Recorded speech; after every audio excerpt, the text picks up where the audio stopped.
Hola a todos, bienvenidos. Vamos a empezar. Hoy continuamos con Damián nuestro ciclo de Breve, siempre. breve y no tan breve. No es breve, pero sí que lo habíamos llamado Breve Historia de la Literatura Argentina. Ya llevamos más de 3 años organizando ese ciclo de conferencias. Bueno, bienvenidos. Hoy hablamos de Osvaldo Bayer. Según la tradición, os invito a otros eventos del centro, a los conciertos, exposiciones. Ahora tenemos una exposición de Diego Signani, es un pintor de Bolivia. Aquí tenemos en esa sala donde estoy ahora los retratos, unas máscaras así muy auténticas, muy interesantes, algo de acuarelas, pues hay mucho que ver. Y bueno, también continuamos con clubes de conversación, con las diferentes conferencias, etcétera. Así que bienvenidos. Y claro que os invito a prestar nuestros libros, porque nuestra colección crece cada día. Aparecen libros de los autores argentinos, poco a poco.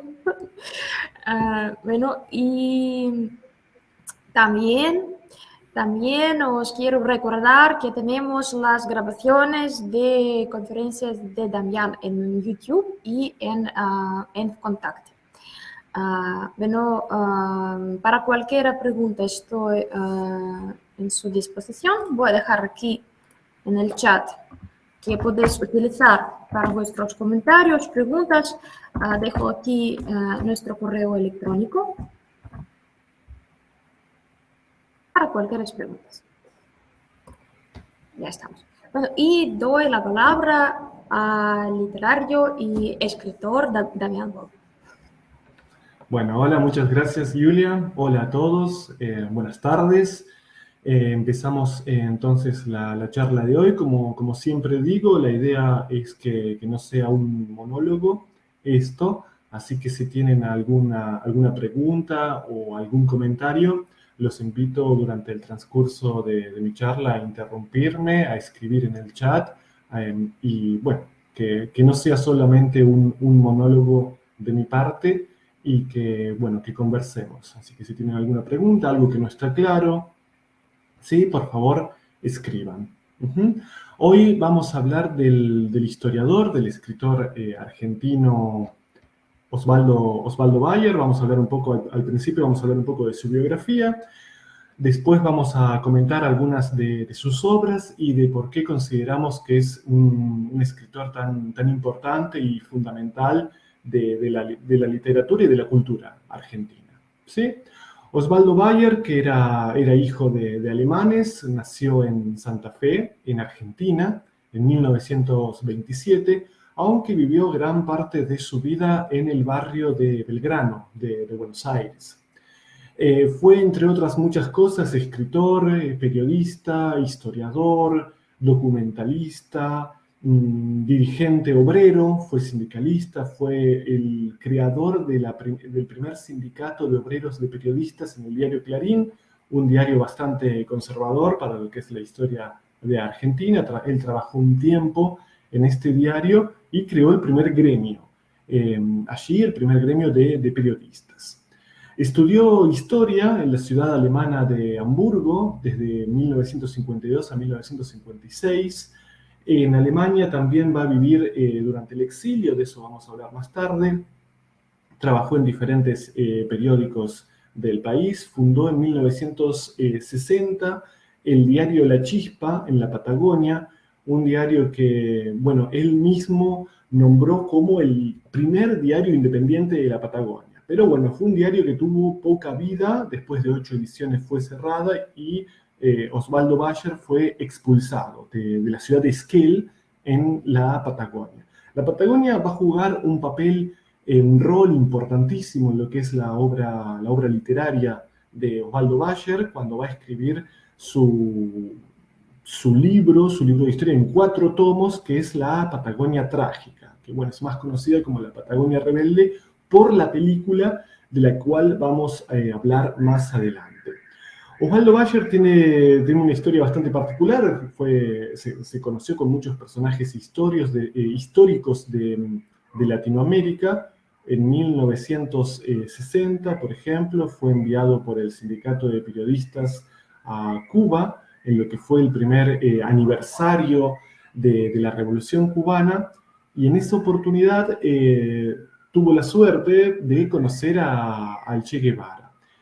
Y bueno, durante una charla con periodistas, con el Che Guevara, le hizo una pregunta que fue un poco incómoda para el Che Guevara, que fue, el Che Guevara hablaba de su sueño de hacer una revolución en la Argentina. Para lo cual, Osvaldo Bayer le preguntó cómo pensaba hacer una revolución en Argentina, teniendo en cuenta el aparato de represión que existía en el país, los policías y el ejército.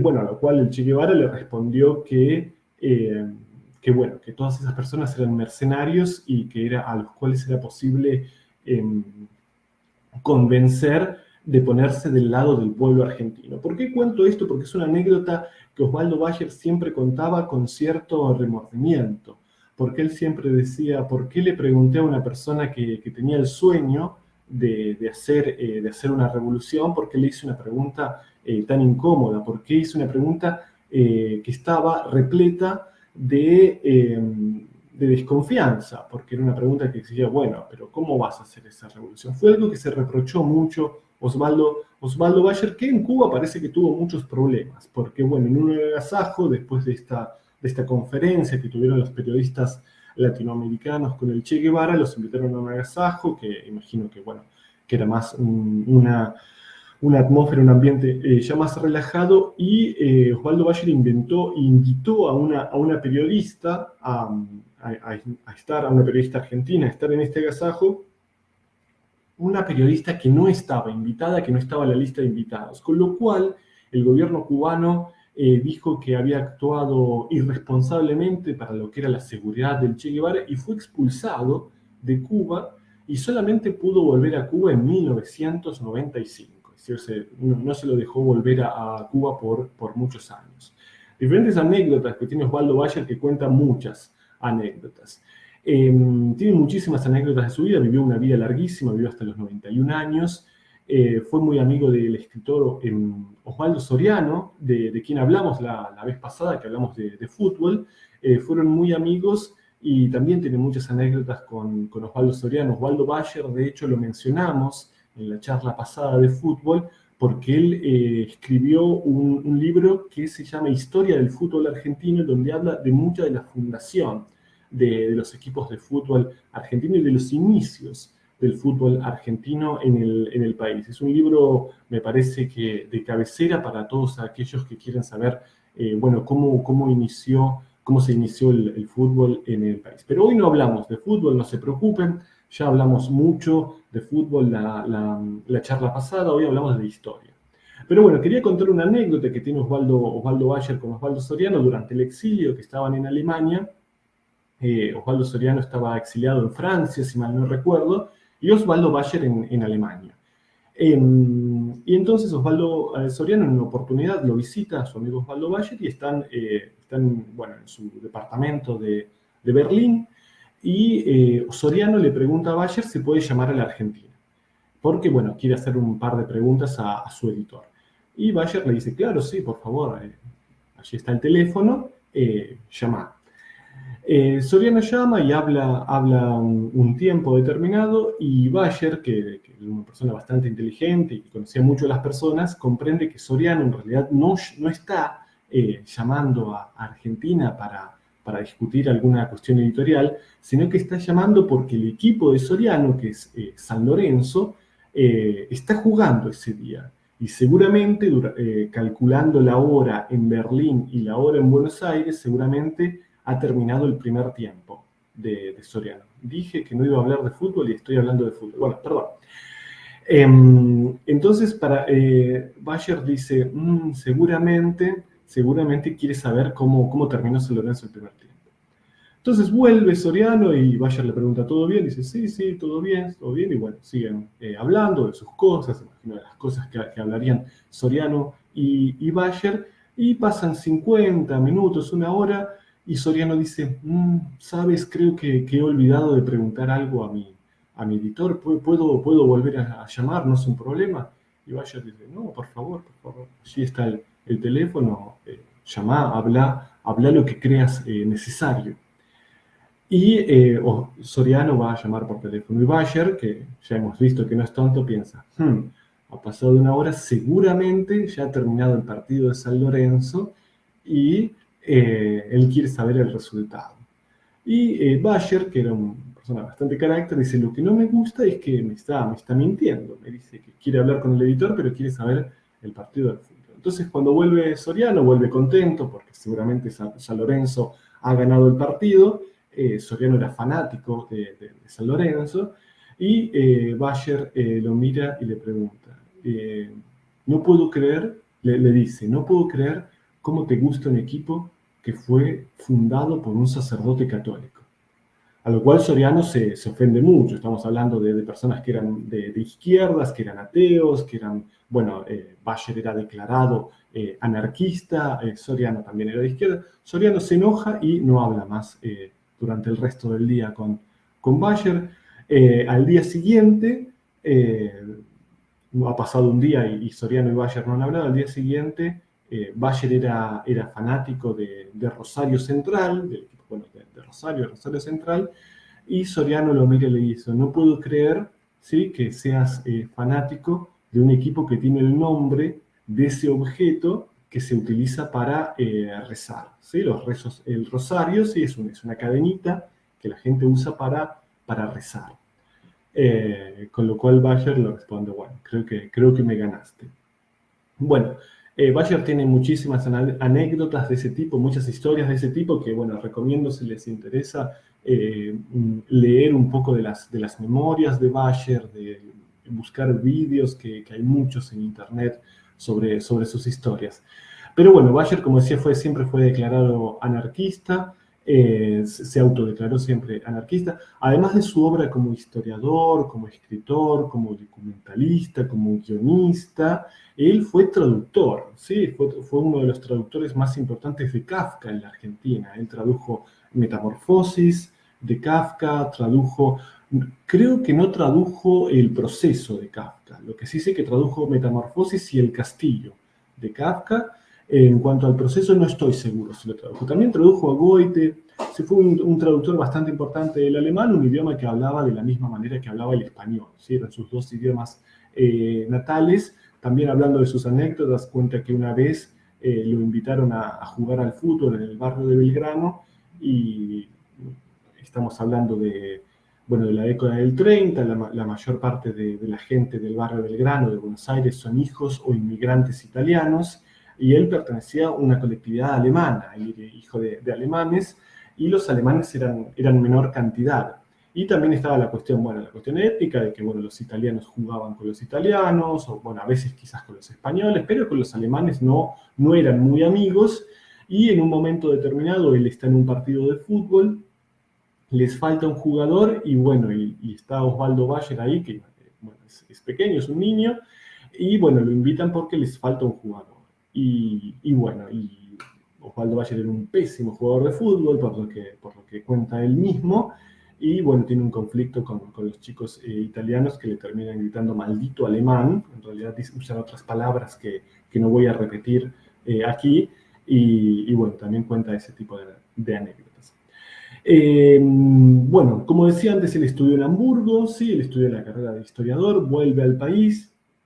En 1970 escribe el libro Severino di Giovanni, El idealista de la violencia, que es la historia de un anarquista italiano en Argentina. Este libro es el libro que lo va a hacer conocido, en varios círculos. Osvaldo Bayer para ese entonces también tiene una especie de amistad, trabaja junto con Félix Luna, de quien hablamos el año pasado. ¿Se recuerdan? Tuvimos una charla de historia donde hablamos un poco de Félix Luna.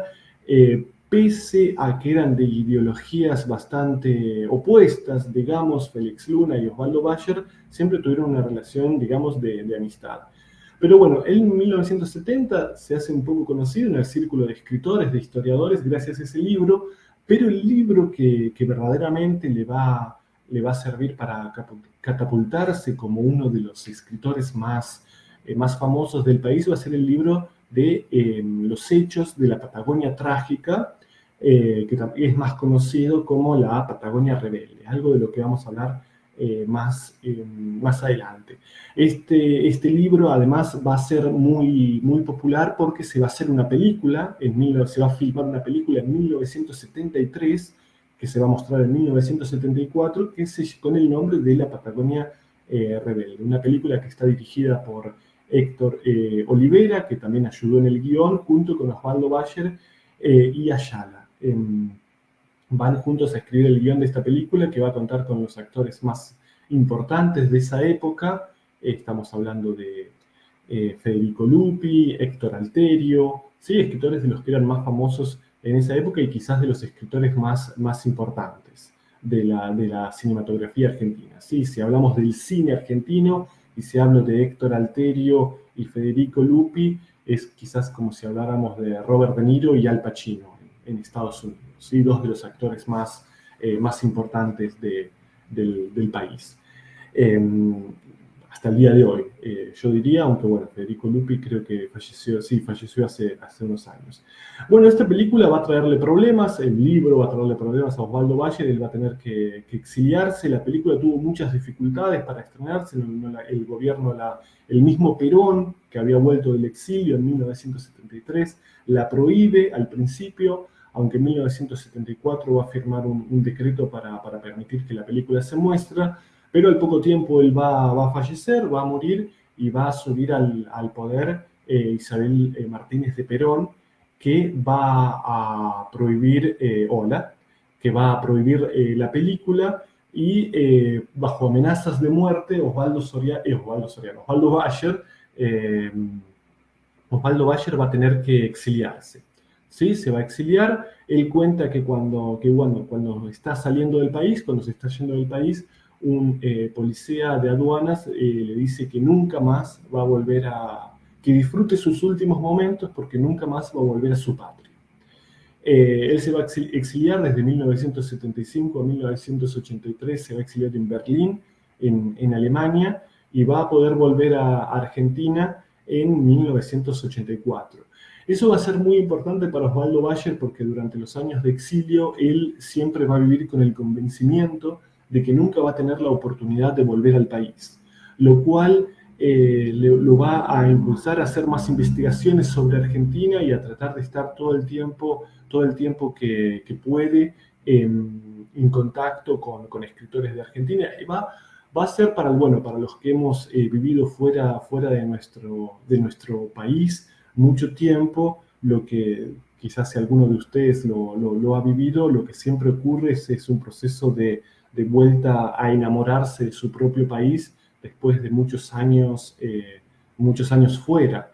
Y además la ventaja la ventaja que da ver a las cosas desde cierta distancia. ¿Sí? A veces cuando estamos en el in situ, en el mismo lugar en el que pasan las cosas, no tenemos, digamos, inclusive la posibilidad física de comprender o de ver muchas cosas que pasan. Pero bueno, desde la distancia hay muchas cosas que quizás entendemos más y que cambian desde una perspectiva diferente. Bueno, él cuando vuelve al país su fama va a crecer porque él va a empezar a tocar temas que durante casi una década en el país estaban prohibidos. Durante esa década de exilio muchos de los libros de Osvaldo Bayer van a ser destruidos, mucha de su obra se va a perder, de hecho va a ser difícil recuperar, de hecho va a ser muy difícil recuperar lo que son los 4 tomos de la Patagonia Trágica, Los Vengadores de la Patagonia Trágica, que era el título, y él va a editar, creo que en los años 90, no recuerdo bien en qué año, lo que es un resumen, aunque es un libro bastante grande, de lo que son la Patagonia, Los Vengadores de la Patagonia Trágica. De hecho, la película de la Patagonia Rebelde, en ciertas encuestas entre el público argentino en los años 90, va a ser para muchos una de las películas, una de las mejores películas del cine argentino. Es decir, en una encuesta de los años, fines de los años 80, estaba entre las 3 mejores películas argentinas de la historia. Bueno, ahora ha pasado mucho tiempo, creo que es por lo que he leído, pero está entre las 20 mejores ahora, pero bueno, los tiempos han cambiado. Bueno, entre otros libros, va a ser otros documentales, un documental muy interesante que va a ser en el año 2008, es uno que se llama Aucaliwen. Aucaliwen es en un idioma aborigen, que ahora no recuerdo cuál, pero que significa rebelde amanecer. Es un libro importantísimo, un documental importantísimo que él escribió porque habla de lo que es la conquista del desierto.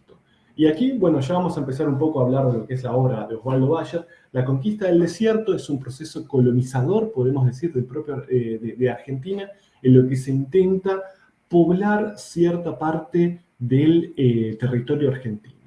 Un término que está mal hecho porque es una campaña del desierto cuando es la conquista de territorios que no eran precisamente desiertos. Y en realidad es un eufemismo, la campaña del desierto, para hablar lo que fue el exterminio de las poblaciones indígenas para que los grandes terratenientes de la época pudieran cultivar la tierra. Es decir, en la campaña del desierto lo que se hace es expulsar a los pueblos originarios. Pueblos originarios es un término que va a impulsar mucho Osvaldo Bayer, una persona, un historiador que fue un defensor acérrimo de sus derechos. Y bueno, lo que se hace en esta campaña del desierto es expulsar a aborígenes de sus territorios, repito, para que los grandes terratenientes de la época pudieran cultivar esas tierras. Es una campaña que va a llevar el expresidente Roca, presidente Roca, que curiosamente durante mucho tiempo, bueno, para los que siguen un poco de las noticias de Argentina, saben que ahora la devaluación de la moneda local es muy fuerte, pero durante mucho tiempo en Argentina el billete más caro era el billete de 100 pesos. Y en el billete de 100 pesos teníamos el rostro del general Roca, ¿sí? Que fue el impulsor de la campaña del desierto, de la cual ahora hay testimonios e información que fue un verdadero genocidio, ¿sí? Porque se exterminó poblaciones enteras que habitaban en esos lugares. Y acá también se puede hablar un poco de lo que vamos a volver a lo que es el proceso de inmigración, ¿sí? En los años 60 del siglo XIX, Argentina ya lleva un proceso de reunificación, de consolidación nacional, y va a pasar lo que el filósofo Alberti decía, que era: tenemos que poblar es gobernar. Él dice que poblar es gobernar. Él empieza a difundir un mito que existe hasta el día de hoy entre argentinos. Sí, bueno, es una manera elegante hablar de lo que fue un genocidio. Es exactamente eso. Y bueno, y también Alberti va a decir lo que es, por ejemplo, que es poblar es gobernar. Decimos, tenemos un territorio inmenso que está despoblado. Pero aquí también va a haber información que es falsa. En realidad el territorio argentino no va a estar despoblado. Lo que va a estar es poblado por los pueblos originarios. Y aquí también vamos a tener bastantes mitos. El mito de que, por ejemplo, la población argentina es básicamente descendiente de europeos. Es algo que es verdad, o sea, la inmigración, los inmigrantes fueron grandes constructores, jugaron un papel fundamental en lo que es la construcción del país, y la mayor parte de la población argentina tiene ascendencia europea, pero es mentira que, que no había poblaciones aborígenes, que no había pueblos originarios en Argentina. Lo que dice gobernar es poblar es que lo que se dice en realidad no es que hay que traer inmigrantes para poblar el territorio argentino, sino lo que dice es que hay que deshacerse, exterminar a los pueblos originarios y sí, traer inmigrantes para reemplazarlos. Se necesita una población civil, es decir, lo que se impulsa en mediados del siglo XIX, cuando se empiezan a escribir las grandes leyes de inmigración para traer inmigración europea, que no solamente una operación especial, ¿sí? perdón, estamos hablando de otra cosa, perdón, de las grandes poblaciones europeas, básicamente se trata de traer inmigrantes de Alemania y de Inglaterra, ¿sí? Es algo que va a impulsar Sarmiento en lo que es su libro Facundo, que es que Argentina tiene dos caminos. Bueno, no es el libro Facundo, perdón, es Civilización y Barbarie. Sí que tenemos la opción de civilizar el país o de permanecer en la barbarie. Y la posibilidad de civilizar el país, lo que afirmaban varios de los que eran la aristocracia de esa época, era traer una determinada inmigración. Por eso se van a divulgar las leyes de inmigración. Bueno, este documental, Auca Lewin, que está en internet, que lo pueden encontrar en YouTube y lo pueden mirar, y recomiendo mirarlo. Habla un poco de esto, de la expropiación de la tierra a los pueblos orígenes y del surgimiento de las grandes familias terratenientes en el país. ¿Sí? Porque eso es algo que va a tener, que tiene actualidad inclusive hasta el día de hoy, porque, bueno, pese a los gobiernos que existan en el país y que han existido en determinadas épocas diferentes, quien verdaderamente tiene el poder en Argentina son las grandes familias terratenientes, que no son muchas, que se repartieron las tierras en el siglo, a principios del siglo, durante el siglo XIX, quizás también principios del siglo XX, se repartieron las tierras y hasta el día de hoy manejan básicamente la economía y el poder del país independientemente de quién sea el presidente. También este documental es una crítica al ministro de Economía de la última dictadura argentina, Martínez de Hoz, y los nietos de Martínez de Hoz se vieron ofendidos un poco por este documental y denunciaron no solamente a Osvaldo Bayer y a los directores del documental, sino a otros escritores que participan en el documental. Hay un historiador que es muy popular ahora en Argentina, Felipe Piña. A él lo pueden encontrar varios de sus libros en internet y varios de sus vídeos en internet. Recomiendo, es un divulgador popular, digamos, de lo que es la historia argentina y también del proceso de revisionismo histórico, que bueno, ¿por qué? Bueno, si respondemos ahora mismo de inmediato por qué Osvaldo Bayer es importante para la cultura argentina. Porque es un gran revisionista de lo que es la cultura argentina y es un destructor, digámoslo, de ciertos mitos que existieron en el país durante mucho tiempo. Por ejemplo, en este documental, Auca Lewin, también se destruye un mito, lo que estaba diciendo, de que gran parte de los argentinos son de descendencia europea. Es verdad, pero es verdad, según estudios, de que la mayor parte de la población argentina también tiene sangre indígena, ¿sí? Que es algo que no se dice. De hecho, el presidente argentino no debería decir esto porque no es correcto, pero el presidente argentino hizo una broma creo que hace 2 años, diciendo que los argentinos, es una broma que se repite mucho, en realidad él no la dijo, se dice mucho, que don Osvaldo no era accionista, no tiene... de hecho, él tiene muchas bromas con respecto a que, bueno, su apellido Bayer, y bueno, pero no tiene relación con la gran empresa, con el monopolio alemán, podemos decir. Él eso afirmaba, al menos, pero no, seguramente no. La broma del presidente es que, una broma que no solamente el presidente hizo hace unos años, sino que se hace permanentemente, es que los argentinos descienden de los barcos, que no es del todo cierto. Repito, es verdad que la inmigración juega un papel fundamental en lo que es la construcción del país, ¿sí? La identidad cultural, la forma de hablar que tenemos los argentinos, el idioma, las tradiciones, la comida, ¿sí? Es verdad que es fundamental, pero bueno, no es la única, no solamente los argentinos descienden de los barcos. Como decía, este documental sirvió para que ciertos nietos del ex ministro de Economía de la dictadura, Martínez de Hoz, se enojaran y les hicieran juicio a estos historiadores del documental. Pero creo que fue una mala idea para ellos, porque lo que tuvieron como reacción es que Osvaldo Bayer escribiera otro documental que ya se trata directamente de Martínez de Hoz.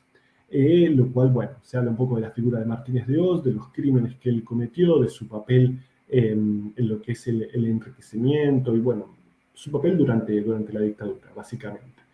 Aquí también juega un papel bastante importante, que es la Sociedad Rural Argentina, que también es una sociedad que tiene mucho poder en Argentina. Ahora voy a decir algunas palabras también, pero bueno, si no aparezco para la próxima charla de literatura, de breve historia de la literatura argentina, ya saben por qué, porque ahora voy a hablar de la sociedad argentina, de la sociedad rural argentina, que bueno, siempre tuvo una tendencia básicamente de derecha, de extrema derecha. Diría lo que siempre hizo básicamente fue defender los derechos de los grandes terratenientes, de las pocas familias que se dividían toda la tierra del país. Y siempre la sociedad rural va a jugar un papel importantísimo en lo que es la represión para todo aquello que amenace su poder. Sea esto obreros, como fue en el principio del siglo XX, la sociedad rural va a participar directamente en lo que es la tragedia de la Patagonia, en lo que es la Semana Trágica, ¿sí? En donde hubo centenares e inclusive miles de muertes de obreros. También va a jugar un papel importante en lo que son las dictaduras militares, todo presidente que amenazara el poder de los grandes terratenientes iba a tener problemas. Al principio durante el siglo XX, lamentablemente, fue un sinnúmero de golpes militares y de dictaduras. Ya más recientemente es a través del poder de la prensa, de los diarios, de muchísimos periodistas y del poder económico que ha trabado a los gobiernos democráticos en los últimos años. No porque los gobiernos democráticos hubieran impulsado precisamente reformas revolucionarias, no de ninguna manera, ni siquiera porque fueran de izquierda, porque Argentina no ha tenido gobiernos de izquierda, al contrario de lo que se dice en el exterior. Por ejemplo, muchas veces en Rusia he leído de los supuestos gobiernos de izquierda que existían en Argentina. Argentina nunca ha tenido gobiernos de izquierda, digamos que ha tenido gobiernos casi progresistas. Pero bueno, cualquier gobierno que haya significado una amenaza para la sociedad rural ha tenido muchísimos problemas. Pero bueno, esto es de la parte también tiene otro documental de alguien que vamos a hablar ahora, que es Simón Radovítsky, El hijo del pueblo. También es un documental que escribió Osvaldo Bayer. Todos estos documentales de los que estoy hablando ahora se pueden mirar en internet.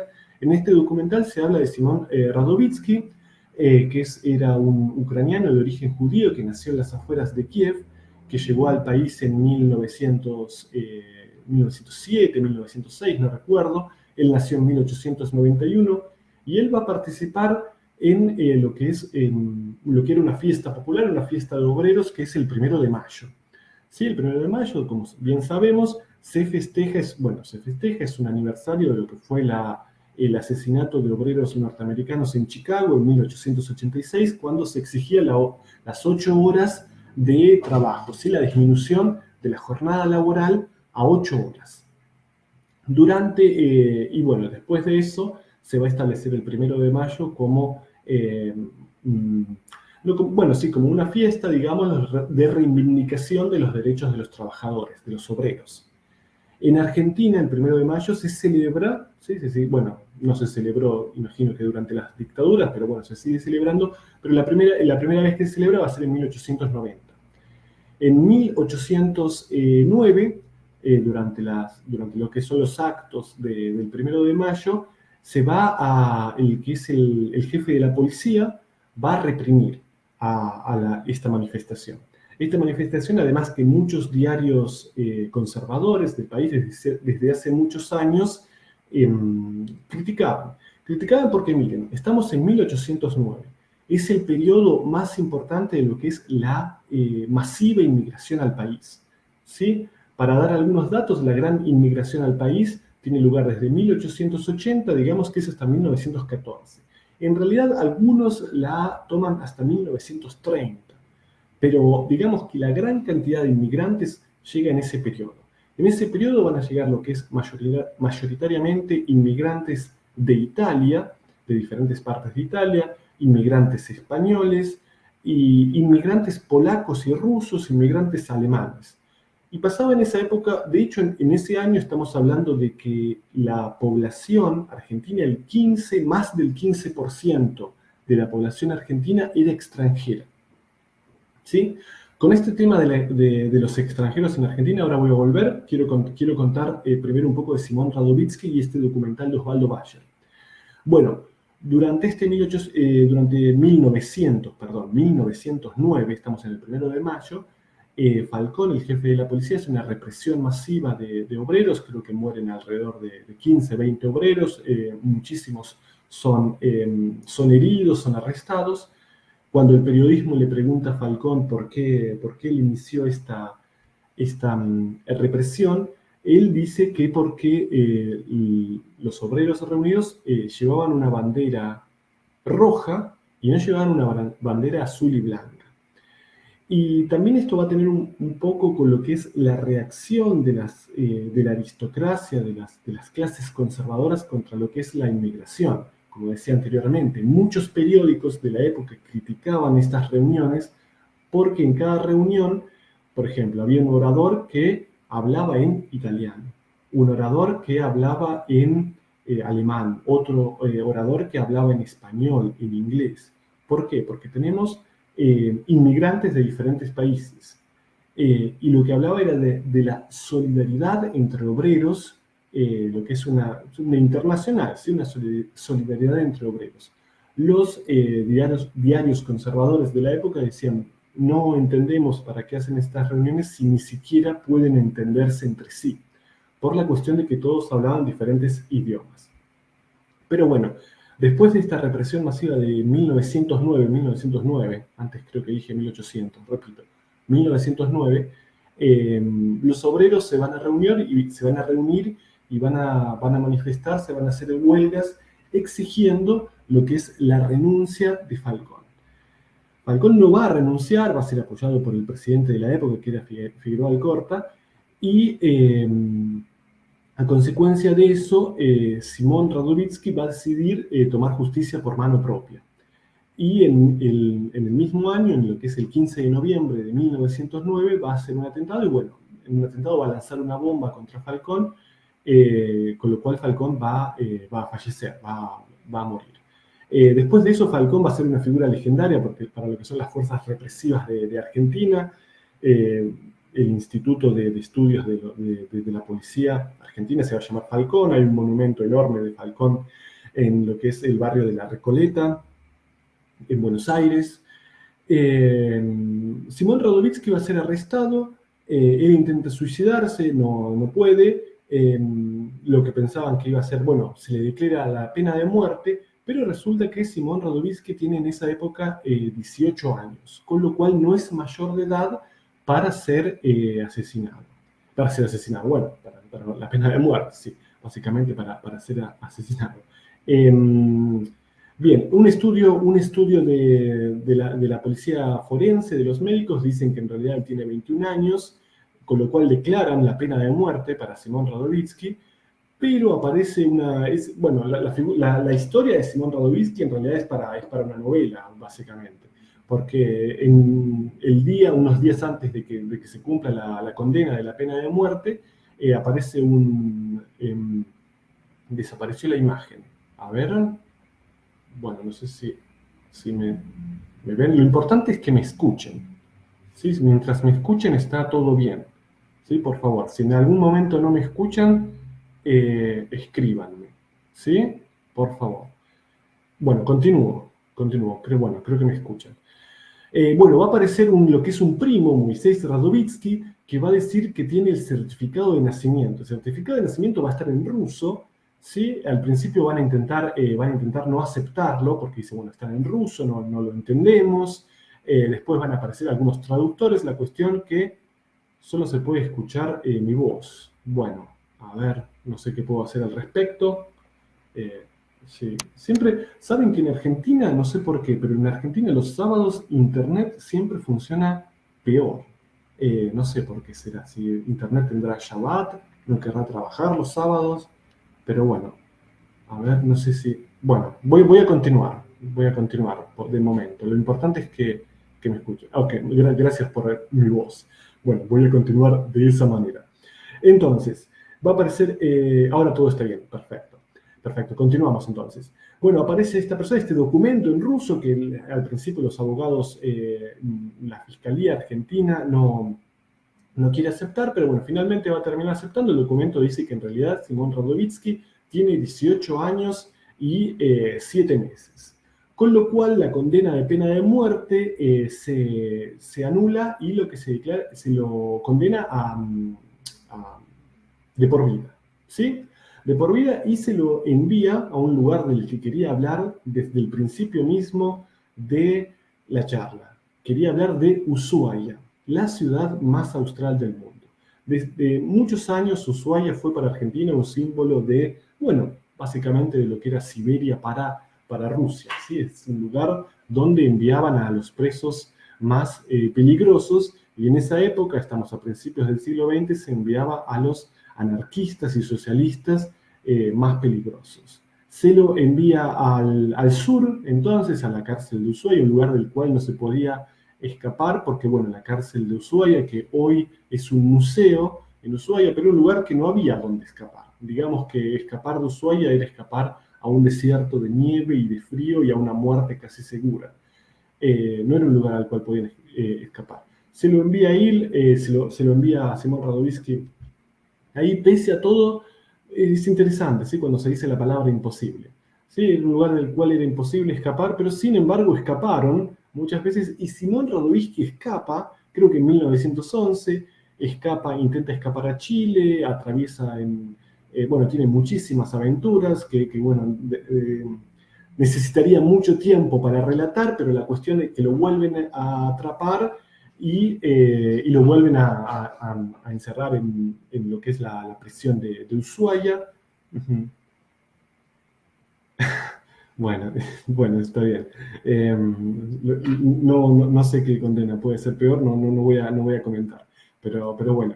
La cuestión que, bueno, el Ushuaia en un momento determinado se le anula su pena y él es expulsado del país. Sí, la figura de Simón Radovítsky se ha vuelto conflictiva porque los movimientos anarquistas y socialistas siempre protestaban para que se lo libere, siempre protestaban por su imagen. Entonces el gobierno comprende en un momento determinado que Simón Radovítsky es un problema, es una figura que no se puede eliminar porque se puede convertir en un mártir más peligroso de lo que ya es.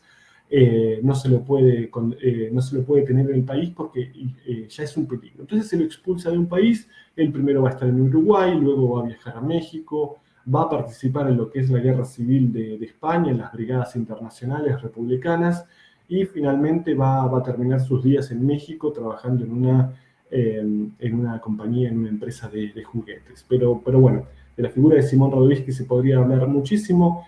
Osvaldo Bayer ha escrito de él, ha escrito este documental que se llama Simón Radovítsky, el hijo del pueblo, que recomiendo.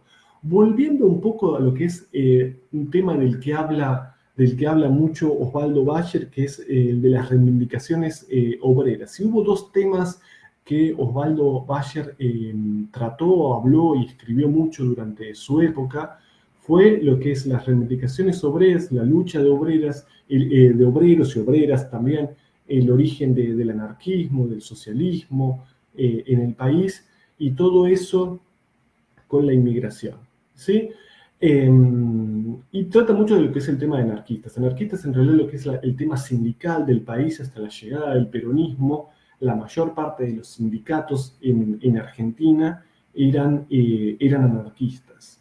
La figura de anarquistas, que bueno, son en su mayoría son inmigrantes que llegan al país, y los inmigrantes, además de mano de obra que van a traer para construir el país que están haciendo Argentina, para el proceso de industrialización necesario que necesitaba el país, van a traer las ideas radicales de Europa.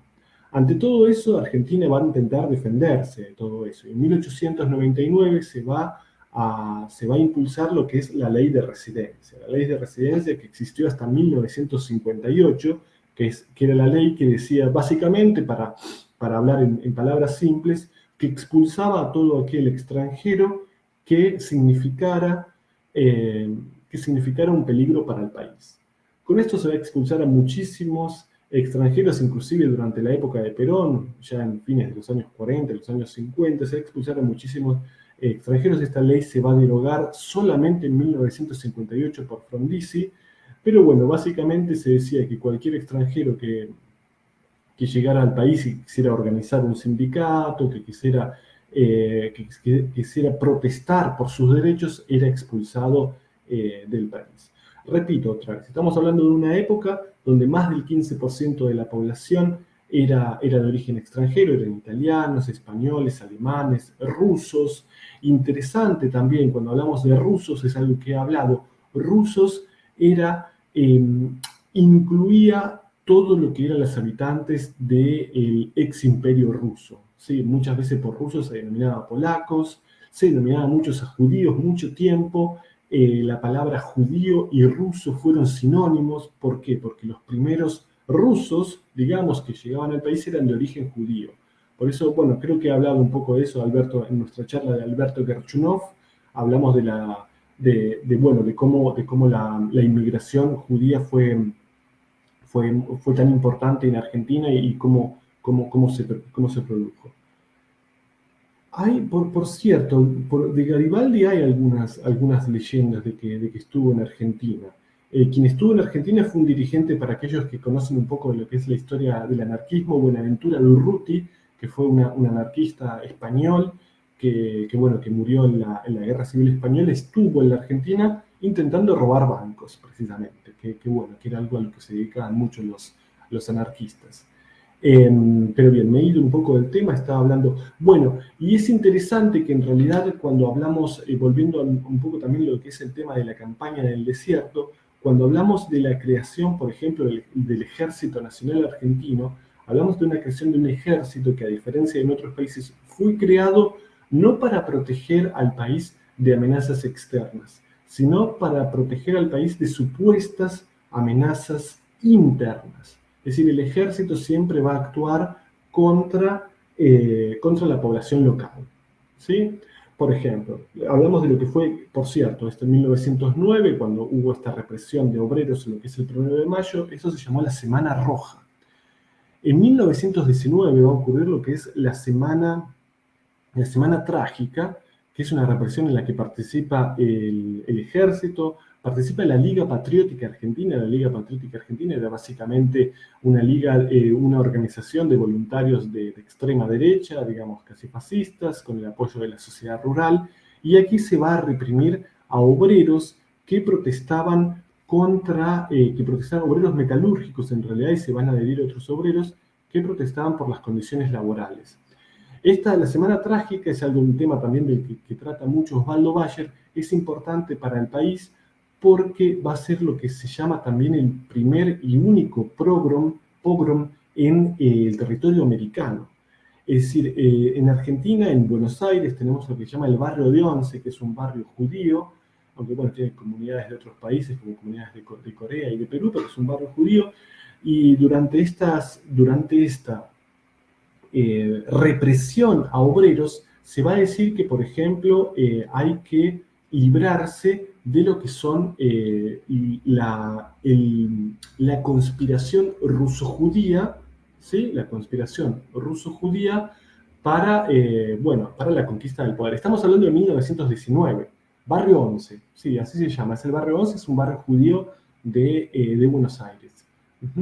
El Barrio de Once. Y con ese lema de que, estaba hablando de 1917, tenemos la Revolución Rusa, y muchos de los terratenientes de lo que es la oligarquía, la clase dirigente del país, teme de que esas ideas se difundan en la Argentina. Entonces se va a hacer una represión contra los obreros y al mismo tiempo se va a empezar a reprimir sin ningún tipo de motivo a lo que es la población judío-rusa, sí, lo que se decía judío, pero para la mentalidad de esa época también eran rusos, y se hace un pogrom, se va a destruir mucho de lo que son las tiendas, los negocios judíos del barrio de Once, algo que va a quedar en la historia como una infamia de lo que pasó del país, un tema del cual no se habló. ¿Por qué estoy contando también todo esto? No solamente porque forma parte de lo que es la historia del país, sino porque son cosas que Osvaldo Bayer y otros, pero bueno, hoy hablamos de Osvaldo Bayer, rescataron de la historia. Son cosas de las que no se hablaba mucho. Por ejemplo, muchos diarios de la época hablan de la amenaza ruso-judía, ¿sí? De la amenaza a las instituciones, a la propiedad privada, ¿sí? La amenaza del miedo a lo que puede pasar como justificación a lo que es esta represión. Y además, la Semana Trágica de 1919 va a ser un antecedente importante de lo que después va a ser la Patagonia Trágica, ¿sí? Los eventos de la Patagonia de 1920 a 1922. Y aquí hablamos de quizás lo que es el libro más importante de Osvaldo Bayer y la película, de la cual también vamos a hablar. La película La Patagonia Rebelde, que como decía anteriormente fue filmada en 1973 y estrenada en 1974. Al principio fue prohibida, después fue permitida, sí, se permitió su muestra, su estreno por el presidente Perón. Cuando muere Perón y Isabel Martínez de Perón prohíbe la película, y la película va a estar prohibida hasta 1984, ¿sí? Durante 10 años. La película también, del guión también participa Osvaldo Bayer y habla de los hechos de la Patagonia. Estamos en 1920, ¿qué pasa? Al terminar la Primera Guerra Mundial, el precio de la lana de oveja, que es lo que más se produce en la Patagonia, va a bajar drásticamente. De hecho, dicen que mucha de la lana que se llevaba al Reino Unido desde Australia y Nueva Zelanda no se puede vender, por lo cual su precio tiene que bajar. De hecho, los británicos van a dejar directamente de comprar mucho de lo que es la lana en la Patagonia. Con lo cual, lo que hacen muchos de los terratenientes de la época es bajar los salarios, despedir a muchísimos obreros y empeorar lo que ya no eran muy buenas condiciones de vida de los trabajadores. Entonces van a empezar las huelgas en lo que es en la Patagonia. Uno de los grandes dirigentes de esta huelga es un personaje legendario que se llama Antonio Soto, que era un anarquista español, gallego, ¿sí? Como muchos lo he dicho también, que muchos de los españoles, la mayoría de los españoles que llegaron durante este periodo de tiempo, estamos hablando de fines del siglo XIX, principios del siglo XX, la mayoría de los españoles que llegaron a Argentina eran de origen gallego. Por eso durante mucho tiempo, inclusive ahora, a cualquier persona de España en Argentina se lo llama gallego. Lo mismo que a los judíos en Argentina se los llaman rusos. ¿Sí? Si bien había muchos judíos, por ejemplo, que venían de Polonia, por ejemplo, bueno, o de Ucrania, ¿sí? Y va a pasar eso con los españoles, que a todos los van a llamar gallegos. Algo que al día de hoy, en la actualidad, para muchos españoles no es algo muy, muy agradable, pero bueno, es algo que existe. También, por ejemplo, a muchos árabes se los llama turcos, ¿sí? Es algo que también existe hasta el día de hoy, que, bueno, por ejemplo, también hubo una inmigración importante en el siglo XX de personas de Siria a la Argentina. Y mucho tiempo ellos los llamaron también turcos. ¿Sí? Pero bueno, cosas que quedan en el lenguaje popular que no siempre tienen que ver con la realidad. Pero bueno, lo que contaba de la lana, del precio de la lana, va a llevar a las grandes protestas. Uno de los grandes organizadores de estas protestas va a ser Antonio Soto, de origen gallego, alguien que intentaron asesinar al principio de lo que fueron las protestas. Las protestas van a llegar, las protestas ocurren importante, algo que no he dicho. Primero tuvimos la Semana Trágica de 1919, ¿sí? En 1916, por primera vez en Argentina, se realiza el voto democrático, que significa que el voto es secreto, universal y obligatorio. No van a votar todavía las mujeres en ese entonces. Estamos en 1916. Las mujeres van a votar por primera vez en Argentina en 1951. Aquí, igualmente, va a ser lo que se considera igualmente el primer presidente democrático es Hipólito Yrigoyen. Hipólito Yrigoyen se considera el primer presidente democrático que es votado, repito, por el sufragio universal y secreto. Anteriormente a él, todos los presidentes se elegían, por ejemplo, en iglesias y se levantaba la mano, por ejemplo, para elegir a un presidente. Lo cual, convengamos, no es muy democrático. Pero bueno, y es curioso que durante 1916, Hipólito Yrigoyen, que es el Partido Radical, sí, va a ser el primer gobierno democrático, pero van a ocurrir grandes tragedias y La ley Sáenz-Peña es de 1912, claro, la ley Sáenz-Peña de 1912 va a asegurar el voto democrático. En 1916, por la ley Sáenz-Peña, va a ser elegido Hipólito Yrigoyen. La ley de Sáenz-Peña es de 1912 y es precisamente sí, esa ley. Y bueno, Hipólito Yrigoyen ocurre, bueno, la Semana Trágica, que también, curiosamente, Hipólito Yrigoyen, alguien que se consideraba cercano a las masas populares, curiosamente va a ocurrir eso.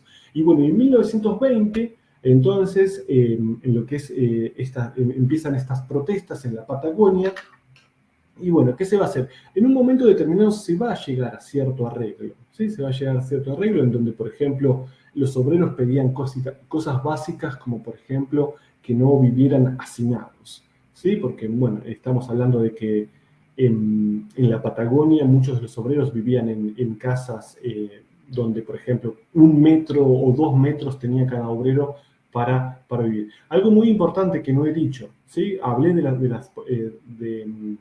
la Patagonia como población, como de los grandes terratenientes que poseían grandes cantidades de tierra. Muchos de estos terratenientes no eran argentinos, es algo muy contradictorio de la sociedad rural y de estas organizaciones súper conservadoras que hablan del patriotismo, de la patria, y en esta sociedad rural hay muchas personas que, por ejemplo, son inglesas, son alemanas, norteamericanas. La mayor parte de la tierra de la Patagonia en ese entonces, y quizás ahora también, eran en realidad propietarios ingleses, ¿sí? Es algo muy importante porque ahora, después voy a volver con este tema. Pero bueno, en un momento se llega a un acuerdo donde, por ejemplo, se asegura que los trabajadores pueden... Había muchos chilenos, ese también es un tema interesante, ¿sí? Bueno, entonces en un momento determinado se llega a un acuerdo donde las condiciones de vida de los obreros se mejoran. El general Varela es enviado a la Patagonia, pero no se reprime, ¿sí? En un momento determinado se llega a un acuerdo y bueno, no se reprime, el general Varela vuelve a Buenos Aires y digamos que todo vuelve a la normalidad. Esto se festeja entre las clases obreras bajo un papel muy importante en lo que es la FORA, que es la Federación Obrera Regional Anarquista, ¿sí? Que había sido fundada en 1901. La FORA va a jugar un papel importantísimo en todo lo que son estas protestas. Y bueno, se vive como un triunfo, que en realidad lo que se pide se consigue, que es una mejora de las condiciones básicas de vida de los obreros. Sin embargo, cuando se va el general, cuando se van las Fuerzas Armadas, los grandes terratenientes ingleses y de otras nacionalidades, y bueno, argentinos, la sociedad rural, se niegan a cumplir estas... Varela, no Acuarela. Varela, se niegan a cumplir estas condiciones, con lo cual los obreros vuelven a las protestas. En realidad esto es un proceso muy largo, existen muchas negociaciones, pero bueno, hago un poco, de esto se podría hablar muchas horas y podríamos tener muchísimas charlas para hablar solamente, por ejemplo, de lo que fue la Patagonia Rebelde. Pero digamos que para hablar para hacer la historia un poco más corta, digamos que la sociedad rural y los grandes terratenientes no cumplen las medidas que se habían comprometido, entonces los obreros vuelven a la lucha. Los obreros vuelven a la lucha y, por ejemplo, toman algunas instancias, ¿sí? Las grandes instancias, toman instancias, y el gobierno británico, por ejemplo, la embajada del gobierno británico exige al gobierno argentino que proteja a sus ciudadanos de la Patagonia. Digamos que los ciudadanos ingleses de la Patagonia, grandes terratenientes que inclusive quizás no estaban en la Patagonia, pero tenían sus propiedades en la Patagonia. Hay un momento determinado que no explica todo lo que va a pasar después, pero que bueno, quizás ayuda un poco a entender que Argentina estaba en un mal momento internacionalmente. Argentina había permanecido neutral durante lo que es la Primera Guerra Mundial, e inclusive se había opuesto a lo que eran muchas de las medidas que se tomaron contra Alemania. Contra Alemania durante, bueno, lo que ya sabemos, que durante la Primera Guerra Mundial, como casi siempre, muy buena acotación, ¿sí? Gracias. Sí, Argentina se mantiene neutral, e inclusive cuando se hace la votación no es las Naciones Unidas, pero bueno, de muchos países, básicamente castigando a Alemania, lo que va a ser el Tratado de Versalles, Argentina se opone a todo lo que son estas medidas, y bueno, por ejemplo, el representante argentino en esa reunión es expulsado, Y Argentina, digamos que no está en un muy buen momento internacionalmente, como siempre, también diría ahora. Entonces Hipólito Yrigoyen tiene mucha presión internacional en este momento.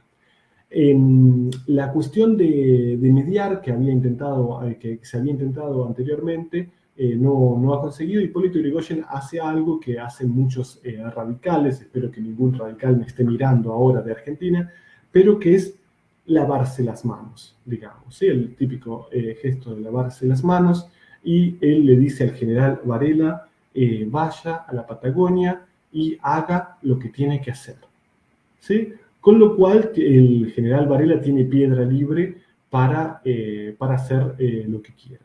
Sí, el general Varela también se entrevista con la sociedad rural, que es algo muy curioso, dice, tenga cuidado, general, porque tenemos cuidado, tengamos en cuenta que Chile está muy cerca, ¿sí? De hecho, muchos políticos van a decir en la época que corremos el riesgo de perder la Patagonia, ¿sí? De que la Patagonia pase a Chile. Y es algo muy interesante porque es algo que va a difundir mucho la prensa oficial en ese tiempo y muchos años después, que el conflicto fue impulsado por Chile, que en realidad era un conflicto impulsado por Chile y por eso se envió al ejército, para proteger las fronteras del país.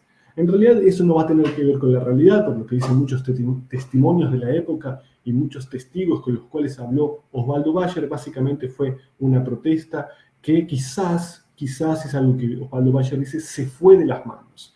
¿Sí? ¿Por qué? Porque hubo enfrentamientos con la policía, los sublevados obreros habían tomado armas, habían secuestrado a muchos policías, habían tomado varias instancias, y se empiezan a dar ciertos conflictos, siempre enfrentamientos armados con la policía, en la que mueren policías y obreros. Ante todo esto, llega el general Varela a la Patagonia, y va a empezar lo que es la masacre de obreros, ¿sí? Bueno, básicamente hay algunos enfrentamientos militares con obreros. De hecho, hay un enfrentamiento militar entre los obreros y consiguen expulsar al ejército de una estancia, ¿sí?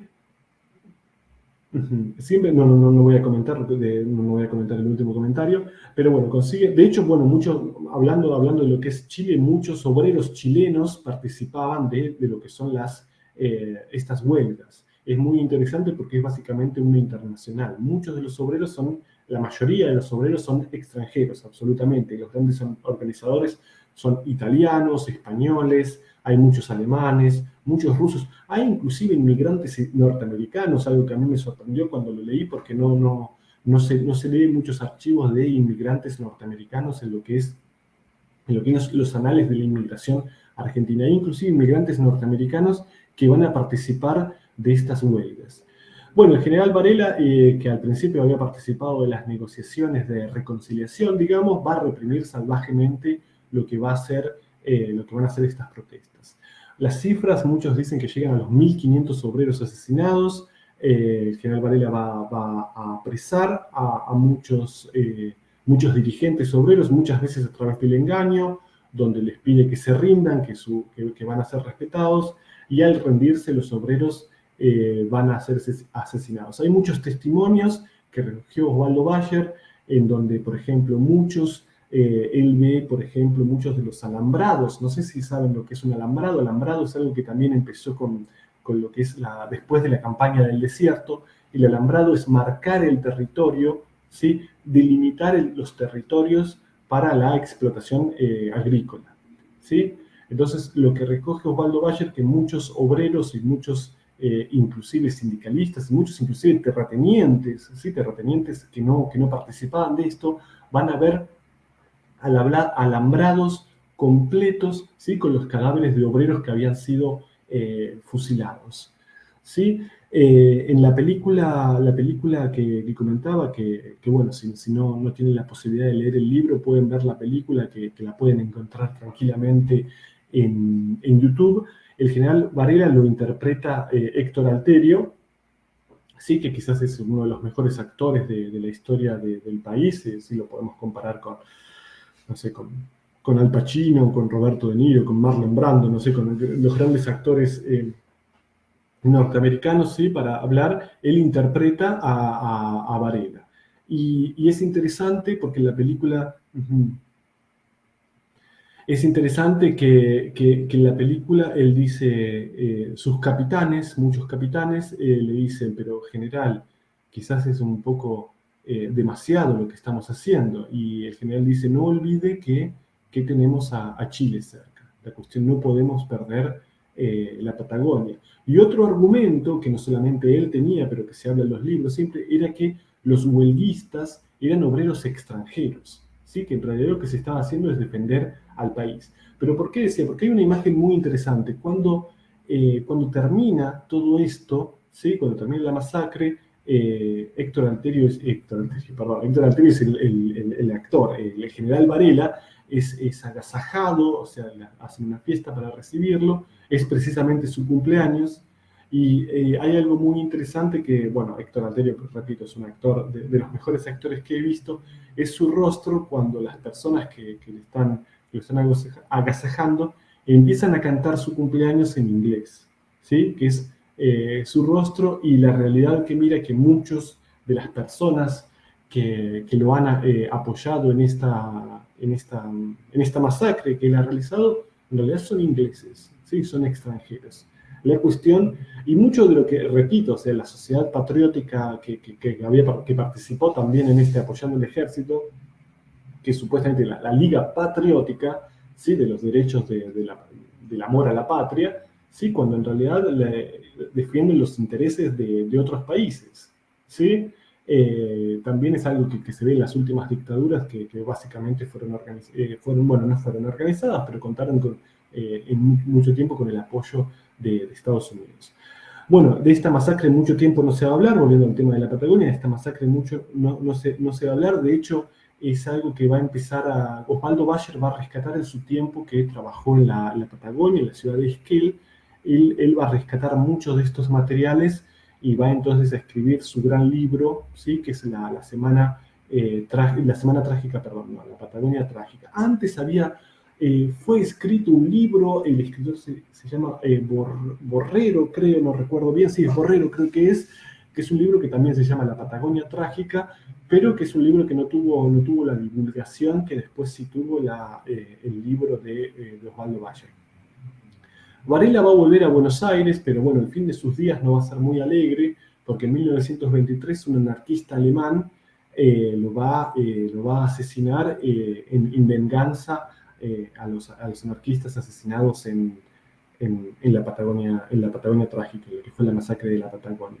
De la masacre de la Patagonia va a sobrevivir Antonio Soto, que en realidad fue el gran organizador de estas campañas. Él va a escapar a Chile precisamente y se va a refugiar mucho tiempo en Chile, aunque fue muchísimo tiempo buscado, estuvo en captura. Pero bueno, su figura digamos que él va a morir en los años 60, pero prácticamente olvidado porque, repito, en realidad los hechos de la Patagonia rebelde fueron hechos que se intentaron en el país mucho tiempo callar, ¿sí?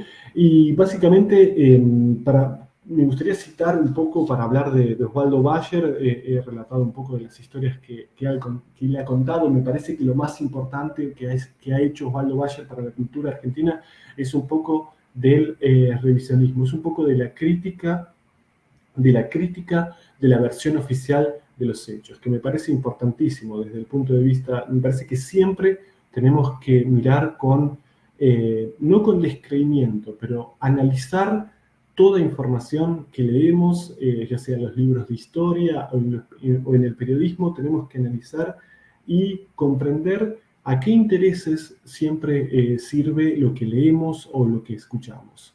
Osvaldo Bayer fue de los primeros historiadores de Argentina que empezó a criticar los textos oficiales y empezó a explicarlos, digamos, ¿sí? Cuando se habla de la heroicidad de lo heroico del general Roca, hay que explicar que su figura crece porque su figura benefició a los grandes terratenientes del país, ¿sí? No se habla, por ejemplo, de ciertas masacres, como fue la masacre de la Patagonia, y se le explica como acciones que se tomaron para proteger lo que era la independencia del país. ¿Sí? Versiones que no siempre tienen que ver con la realidad. Sí, quiero citar aquí unas palabras, voy a leer algunas palabras del propio Osvaldo Bayer explicando por qué ha trabajado en lo que ha trabajado. ¿Sí? Dice, cito, me he propuesto no tener piedad con los despiadados, mi falta de piedad con los asesinos, con los verdugos que actúan desde el poder, se reduce a descubrirlos. Nunca he creído en la acción violenta como forma de protesta, pero la he entendido. ¿Sí? Son palabras de Osvaldo Bayer en donde él explica su obra. Voy a mostrar algunos libros que recomiendo si tienen la posibilidad de leer. Por ejemplo, aquí tenemos un libro de Osvaldo Bayer que es Rebeldía y Esperanza, que es una suma de artículos. Él trabajó mucho tiempo en uno de los que es uno de los diarios más progresistas quizás del país, que es Página 12, un diario que fue fundado por Lanata, por el periodista Lanata. Y bueno, aquí tiene muchos diarios en donde explica, habla de la historia del periodismo, por ejemplo, aquí habla un poco de Di Giovanni, ¿sí? Severino Di Giovanni, ¿sí? Que es la historia del anarquista, que es el idealista de la violencia, un anarquista que era, bueno, de origen italiano, y que, digamos que Severino Di Giovanni fue una especie de Robin Hood del país, ¿sí? Que participó en lo que fue muchos atracos de bancos, la expropiación de bienes para luego repartirlos entre los pobres del país. Y bueno, cuenta también mucho cómo era criticado y cómo su figura era como decir, el hombre más peligroso del país. También tiene artículos en donde habla, por ejemplo, de la justificación de la violencia, la justificación de la violencia desde el punto de vista de los anarquistas. Digamos que es una historia, lo que escribe es una historia popular, ¿sí? del país, ¿sí? Fuera de lo que son las versiones oficiales. ¿Qué más tenemos? Sí, lo que podemos comparar, sí, a ver si hay alguien que conoce al historiador norteamericano Howard Zinn, que bueno, tiene una historia popular de los Estados Unidos, digamos que para compararlo con alguna figura conocida a nivel internacional, es Giovanni, sí, de Giovanni, ¿sí? Sí, sí, sí. Sí, de Giovanni, Severino de Giovanni, perdón. Claro, que bueno, por ejemplo, aquí tiene un artículo que se llama Severino de Giovanni, ¿era anarquista o era asesino? ¿Sí? Aquí habla un poco de su figura, de que bueno, intentó asesinar a Mussolini, por ejemplo, en Italia, ¿sí? Que bueno, después de eso tuvo que escaparse y llegó a la Argentina. Bueno, recomiendo este libro. También él ha conseguido, ¿sí? Ha hablado mucho, tiene artículos muy interesantes de lo que es la historia de periódicos obreros. ¿Sí? Para conocer la historia de los obreros de Argentina, creo que Osvaldo Bayer es el mejor escritor. Aquí tengo otro libro para mostrar. Aquí está. ¿Sí? Que es Ventana a Plaza de Mayo, ¿sí? Que también cuenta un poco la historia de las abuelas de Plaza de Mayo, ¿sí? Que habla también de, bueno, sí, aquí también, si pueden ver algo, un poco de esto, las abuelas de Plaza de Mayo, que para los que no conocen es Ventana a Plaza de Mayo, aquí está, que es para los que no conocen la historia de las madres y abuelas que exigieron durante la última dictadura la aparición con vida de los desaparecidos, ¿sí? Un fenómeno que existió durante la última dictadura que mucha gente, no siempre contraria al régimen, pero que simplemente por diferentes cuestiones fue desaparecida del gobierno. Pero bueno, para resumir un poco esta charla, que ya he hablado muchísimo, para aclarar un poco mi garganta, para resumir, me parece que la figura de Osvaldo Bayer es importantísima desde el lado del revisionismo histórico y de la crítica de los hechos y de no solamente quedarse con la versión oficial. Para terminar, también quería decir que al final de sus días él escribió una novela, que ya voy a decir cómo se llama. Es una novela que, bueno, no es, desde el punto de vista literario, digamos que no es una novela que yo recomendaría para leer, pero quiero decir su nombre, que es Rainer y Maile, que bueno, no es una novela, digamos que no es de sus mejores libros. Pero bueno, básicamente eso era, digamos que de este tema se podría hablar muchísimo, podríamos tener muchas charlas, es decir, la historia la historia de los movimientos obreros de Argentina, de los movimientos socialistas, anarquistas. Se podría hablar muchísimo, muchas charlas, pero bueno, tenemos solamente una charla y básicamente para hablar de Osvaldo Bayer. Me encantaría ahora que me hicieran preguntas, ¿sí? Si tienen alguna pregunta, comentario, crítica para hacerme, creo que este es el momento, ¿sí? Si les gustaría escribir algo.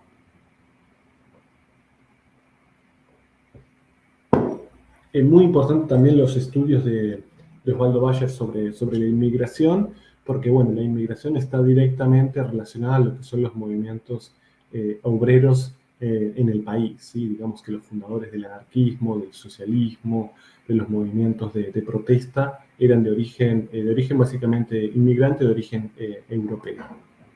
¿Sí? Él escribe mucho de lo que son los diferentes diarios de la época, porque digamos que cada comunidad de la época tenía su propio diario, ¿sí? Había un diario en italiano, había un diario en ruso, había diarios en rusos, claro, de la época, porque la cantidad de inmigrantes rusos también era importante, había diarios en yiddish, había diarios, eh, había diarios en italiano, bueno, obviamente en español, ¿sí? En diferentes idiomas que eran los idiomas de la época, perdón, los idiomas de los inmigrantes que más venían al país. Bueno, si tienen alguna pregunta para hacerme, que ya estoy un poco rambling, a ver, algún comentario, alguna crítica. ¿Mi cámara no funciona? A ver. Igual, lo importante es que me puedan escuchar. Si no me ven, no es un problema. Gracias, Valeria. Si tiene alguna pregunta, algún comentario. Sí, se ve perfectamente. Bueno, muchas gracias. Siempre agradezco las preguntas porque siempre en estas charlas mis charlas son un poco caóticas. Creo que ya se han dado cuenta. Y siempre, bueno, no exageremos. Siempre olvido decir muchas cosas. Por eso siempre las preguntas son importantes porque quizás he olvidado decir algún dato y para mí sería importante alguna pregunta. Bueno, muchas gracias. Bueno, aquí tengo escrito que, bueno, es un dato menor, pero el anarquista que vengó a sus compañeros de la Patagonia era un anarquista alemán que se llamó Kurt Wilkens, que luego fue asesinado en la prisión, ¿sí? No fue llevado a juicio, pero fue asesinado por la policía. Y bueno, hay historias de muchos... se puede hacer un ciclo de charlas con este tema, porque hay historia de muchos anarquistas, inmigrantes, ¿sí? que llegaron al país y que intentaron continuar la lucha, que para ellos era imposible continuar en Europa, ¿sí? El Patagónico Loco. El libro. Sí, creo que este año vamos a tener una charla sobre el Patagónico Loco, ¿sí? Sobre este libro. Sí, es muy probable que este año tengamos una charla, pero bueno, el Patagónico Loco no tiene relación con los hechos que hemos hablado hoy. Es una historia diferente. Esa es otra historia, digamos, esa es otra historia. Pero sí, de este tema vamos a hablar, ¿sí? El Patagónico Loco. Un libro muy interesante. Libro muy interesante, muy extraño, pero bueno, me gusta hablar de libros interesantes y extraños, me gusta leerlos, ¿sí? Bueno, mientras estén aquí, también me gustaría que opinen de qué temas les gustaría hablar en el futuro, ¿sí? De qué temas podríamos tratar. La próxima charla ya la tenemos. Muchas gracias por la lección. En general, ¿qué libros para aprender historia del siglo XX de Argentina? Algo que resuma lo más importante y quizás inclusive lo del Código Cultural. Bueno, hemos hablado, recomiendo, es un libro que está traducido al ruso, que es Breve Historia de los Argentinos, de Félix Luna. Me parece que como libro, digamos que no es el mejor libro para conocer la historia de Argentina, pero es como para digamos que es un buen resumen, ¿sí? Es un libro que se lee fácil, que está traducido al ruso, pero es un buen libro para conocer la Argentina, para tener, digamos, un pantallazo, ¿sí? Para tener un pantallazo, una idea general de la historia del país del siglo XX. Me parece que es Breve Historia de los Argentinos, de Félix Luna. Repito, un libro que se vende, yo recuerdo que siempre lo vendían en, ¿cómo se llama esta librería de Moscú? Edinarok, no, ¿cómo se llama? Es una librería que está cerca de la Universidad RGGU. Kentaura, ese libro se vende, por ejemplo. La obra de Osvaldo Bayer, sí, se estudia en las universidades. La obra de Osvaldo Bayer es una figura muy popular. Yo recomiendo también, si no tienen la posibilidad de encontrar libros online de Osvaldo Bayer, al ruso, por lo que tengo entendido, no está traducido. Recomiendo documentales, hay muchísimos documentales de él en YouTube. El libro del Patagónico Loco existe, sí, existe. Es interesante, lo que no se sabe es quién escribió el libro. En realidad hay sospechas, pero no se sabe mucho quién es el verdadero autor del libro. Pero el Patagónico Loco, el libro existe. Bueno, si hay interés puedo hablar de este libro en el futuro, porque en realidad hay muchas leyendas alrededor del que es el posible escritor de este libro. ¿Sí? De hecho, de la nacionalidad, muchos dicen que es cubano, otros dicen que es norteamericano, otros dicen que es argentino. ¿Sí? Hay muchísimas leyendas, no se sabe quién es el autor del libro. Ajá. Muchas gracias. Ajá, gracias. Es muy interesante escuchar el contexto histórico. Sí, a mí me parece que el método científico de Osvaldo Bayer es muy importante porque él busca otras fuentes. Cuando hablamos de historia siempre son importantes las fuentes, ¿verdad? ¿Sí? Y es importante que Osvaldo Bayer buscó fuentes donde otros no buscaban. Él buscó fuentes entre lo que eran descendientes de esa época. Él habló con hijos de obreros de la época, con nietos de obreros de la época. Él habló inclusive con muchos de los terratenientes. Cuando hablamos de terratenientes, eso es una palabra, bueno, terratenientes hablamos de personas que tienen muchísimas hectáreas, ¿sí? De territorio. Pero hay otros trabajadores que tienen, por ejemplo, su pequeño territorio. Él habló con personas, por ejemplo, que tenían su pequeño territorio, pero que vieron todo esto con sus ojos. Él leyó mucho de lo que fueron los diarios de la época. Él leyó no solamente los diarios oficiales, ¿sí? Que es con lo que generalmente se escribe la historia, pero los diarios que se conservaron de los movimientos obreros, de la Fora, de los partidos radicales, de muchos obreros de muchos movimientos obreros que existían en la época. Es decir, se puede decir que en realidad que el enfoque de Osvaldo Bayer es mucho más amplio que el enfoque oficial. Pero bueno, si conocen a Howard Zinn, que es un historiador norteamericano, él se centraliza más en eso, en lo que es la historia popular, fuera de la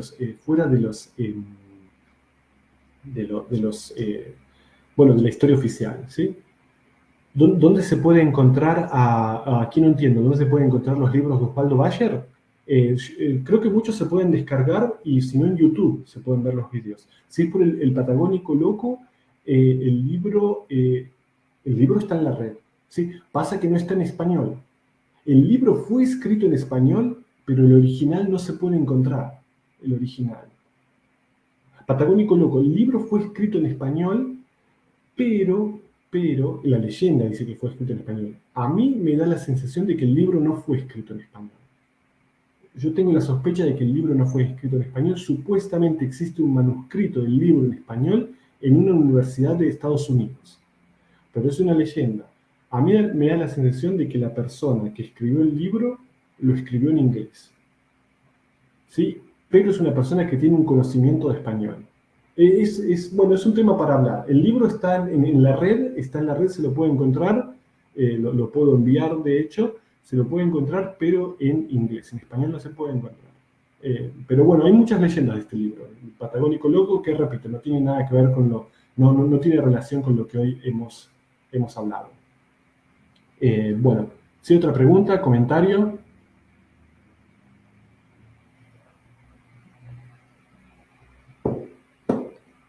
Bueno, para la próxima charla voy a hablar un poco de lo que es, para la próxima charla voy a hablar de un escritor argentino, del cual ya hemos hablado, es quizás uno de los escritores argentinos más importantes. Voy a hablar de César Aira, la charla se va a llamar 10 novelas para conocer a César Aira.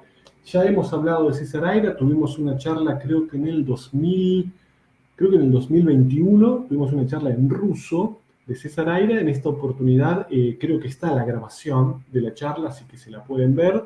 Pero bueno, la próxima va a ser en... Bueno, yo creo que a Osvaldo Bayer se lo puede llamar loco y se lo puede llamar patagónico, ¿por qué no? Yo creo que a él esos términos, bueno, él falleció en el 2018, ¿sí? Vivió 91 años. Yo creo que esos términos a Osvaldo Bayer no le molestarían.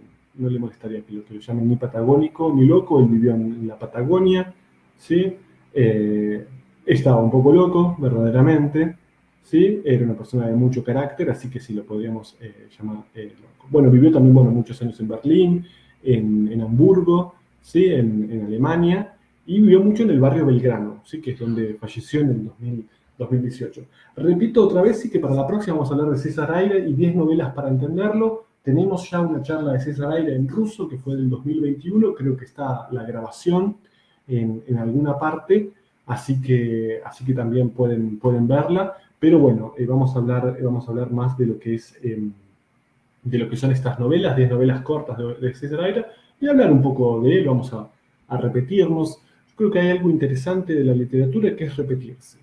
¿Sí? ¿Por qué no? Podemos repetirnos. ¿Sí? Así que bueno, repetimos una charla de César Aira, pero bueno, si les gustaría escuchar de otros escritores, de otros temas de la literatura argentina, estaré encantado. ¿Sí? Por ejemplo, bueno, aquí han propuesto el Patagónico Loco, así que bueno, de patagónico y de loco, cada uno tiene un poco. Me gusta, sí. Sí. Creo que la charla del loco patagónico la voy a empezar con esas palabras, ¿sí? De patagónico y de loco, cada uno tiene un poco, ¿sí?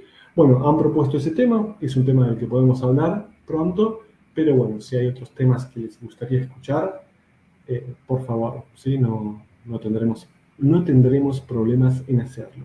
Pero bueno, ¿alguna otra pregunta o comentario? Creo que ya nos vamos despidiendo, si no...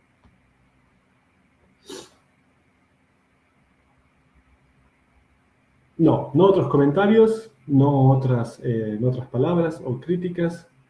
Así que bueno, no sé si está... Aquí está Julia para despedirnos un poco. Así que bueno, muchas gracias por haberme escuchado. Espero que haya sido interesante. Espero que les haya gustado. Y ya nos estaremos viendo pronto. Muchas gracias. Gracias a todo el mundo por estar aquí con nosotros hoy y muchísimas gracias a Damián. La grabación de esta conferencia pronto aparece en nuestro canal de YouTube y en Contacte. ¿Veis? Hasta pronto, nos vemos en abril. Nos vemos en abril. Muchas gracias. Adiós. A ver cómo irme de aquí. Nunca olvido cómo ir. Ajá.